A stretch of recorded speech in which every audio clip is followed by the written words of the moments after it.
ಓಂ ಶಾಂತಿ. ತಮ್ಮನ್ನು ಆತ್ಮನೆಂದು ತಿಳಿದು ಸಹೋದರ ಆತ್ಮನೊಂದಿಗೆ ಮಾತನಾಡಿ ಇಂತಹ ದೃಷ್ಟಿಯನ್ನು ಪಕ್ಕಾ ಮಾಡಿಕೊಂಡಾಗ ವಿಕಾರಗಳ ಭೂತ ಪ್ರವೇಶವಾಗುವುದಿಲ್ಲ. ಯಾವಾಗ ಯಾರಲ್ಲಿಯಾದರೂ ಭೂತ ನೋಡುತ್ತೀರೆಂದರೆ ಅವರಿಂದ ದೂರವಾಗಿ ಇರಿ.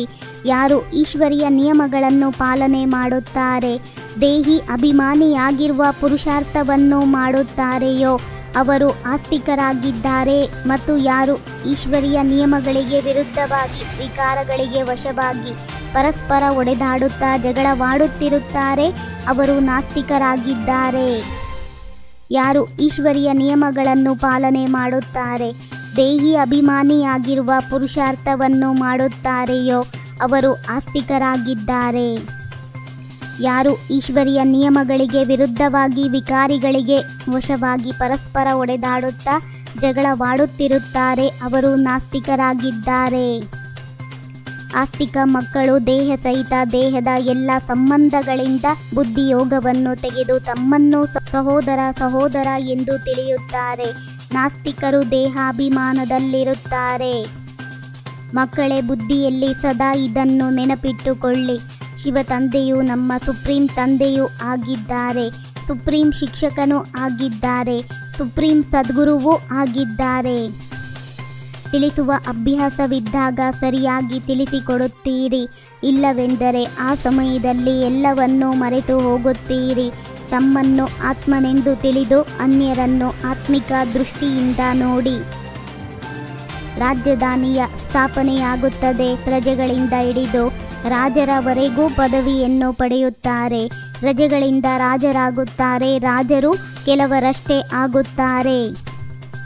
ಯಾವಾಗ ಯಾರಿಗೆ ತಿಳಿಸುತ್ತೀರೆಂದರೆ ಶಿವ ತಂದೆಯು 32 ಗುಣಗಳ ಯಾವ ಚಿತ್ರವನ್ನು ಮಾಡಿಸಿದ್ದಾರೆಯೋ ಅದರ ಬಗ್ಗೆ ತಿಳಿಸಿಕೊಡಿ.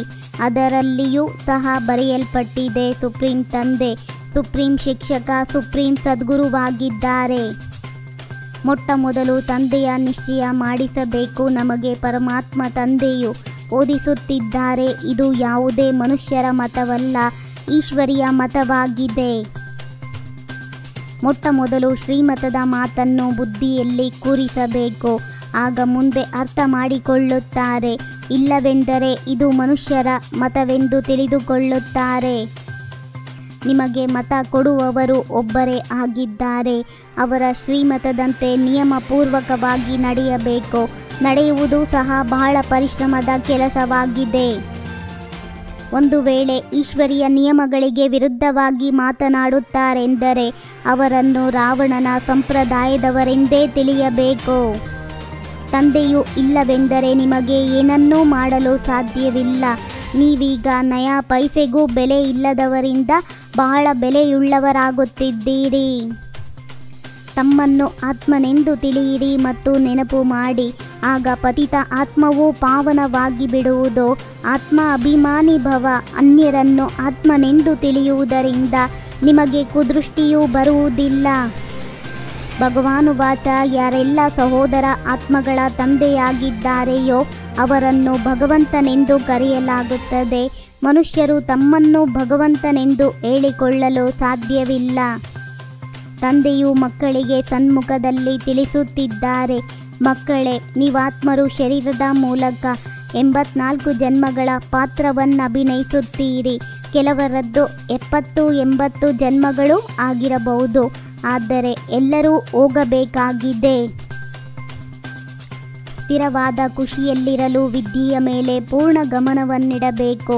ಆಸುರಿ ಗುಣಗಳನ್ನು ತೆಗೆದು ದೈವಿ ಗುಣಗಳನ್ನು ಧಾರಣೆ ಮಾಡಿಕೊಂಡು ಆಸ್ತಿಕರಾಗಬೇಕು.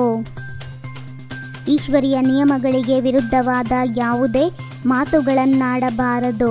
ಒಂದು ವೇಳೆ ಯಾರಲ್ಲಿಯಾದರೂ ಭೂತ ಪ್ರವೇಶತೆಯಾಗಿದೆ ಅಥವಾ ದೃಷ್ಟಿಯು ಕೆಟ್ಟಿದೆ ಎಂದರೆ ಅವರಿಂದ ದೂರವಾಗಿ ಬಿಡಬೇಕು. ಅವರ ಜೊತೆ ಹೆಚ್ಚಿಗೆ ಮಾತನಾಡಬಾರದು. ನಿಶ್ಚಯ ಮತ್ತು ನಶೆಯ ಆಧಾರದಿಂದ ಎಲ್ಲ ಪರಿಸ್ಥಿತಿಯ ಮೇಲೆ ವಿಜಯ ಪ್ರಾಪ್ತಿ ಮಾಡಿಕೊಳ್ಳುವಂತಹ ಸಿದ್ಧಿ ಸ್ವರೂಪ ಭವ. ನಿಶ್ಚಯ, ನಶೆ ಮತ್ತು ಯೋಗದ ಸಿದ್ಧಿಯ ಶಕ್ತಿ ಒಣ ರೊಟ್ಟಿಯನ್ನೂ ಸಹ ಮೃದುವಾಗಿ ಮಾಡಿಬಿಡುವುದು, ತೊಂದರೆ ಕೊಡುವುದಿಲ್ಲ. ನೀವು ಸಿದ್ಧಿ ಸ್ವರೂಪದ ಶಾನ್ನಲ್ಲಿದ್ದಾಗ ಯಾರೂ ತೊಂದರೆ ಕೊಡಲು ಸಾಧ್ಯವಿಲ್ಲ. ಯಾವುದೇ ಸಾಧನ ಇದ್ದಲ್ಲಿ ಆರಾಮವಾಗಿ ಉಪಯೋಗಿಸಿ, ಆದರೆ ಸಮಯದಲ್ಲಿ ಮೋಸ ಮಾಡದ ಹಾಗೆ ನೋಡಿಕೊಳ್ಳಿ. ನಿಮಿತ್ತರಾಗಿ ಯಥಾರ್ಥ ಪಾತ್ರ ಅಭಿನಯಿಸಿ, ಆಗ ಸರ್ವರ ಸಹಯೋಗದ ಸಹಾಯ ಸಿಗುತ್ತಿರುವುದು.